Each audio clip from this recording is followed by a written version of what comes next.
Inhabitants of Earth, prepare to boldly go where no one has gone before. Today, we're going to change a regulator valve seat. For this procedure, you will need a dental pick, needle nose pliers, a 14mm socket, and of course your Milsig oil. It's easiest to work on just the parts you need for this, so I would remove the air chamber and the regulator from the rest of the HeatCore. Start by removing the shim stack cover and remove the shim stack. I'll show you how to put this back together properly later. And then the piston. And now you're going to need your 14mm wrench and socket to remove the cover at the bottom.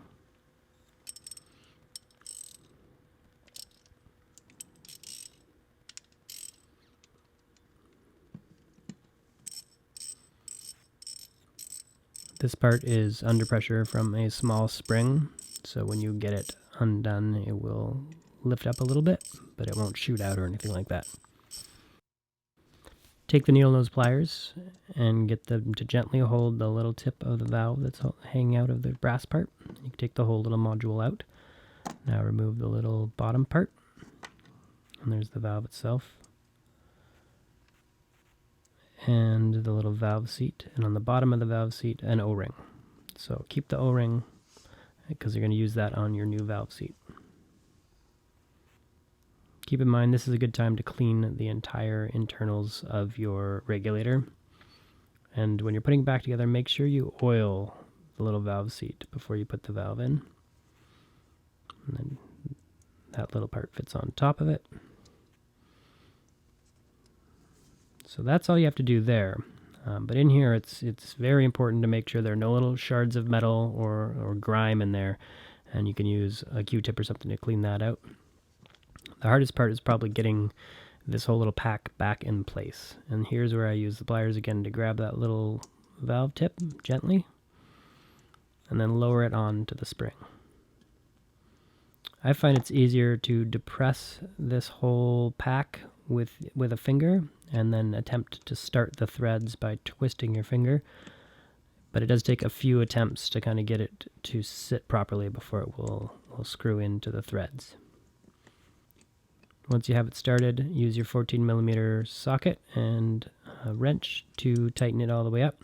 You want to make this snug, but you definitely don't want to over tighten this at all. Just snug.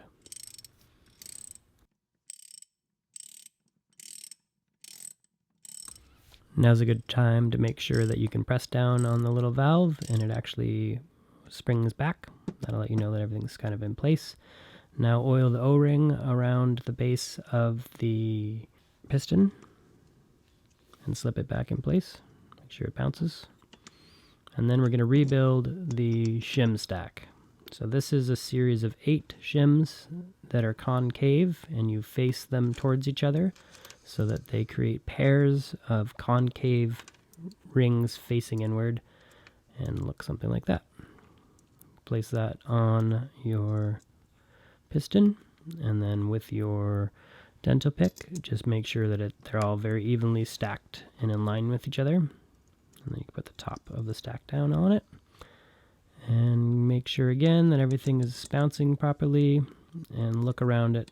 See there's a little bit poking out, but now it's all in line. And then put your cover back on. Keep in mind that after doing this process, you will definitely need to re-chronograph your marker, because it's pretty common for your velocity adjustment screw to be loosened while you're doing this. This is Jesse from Milsig, and that was how to do the valve seat.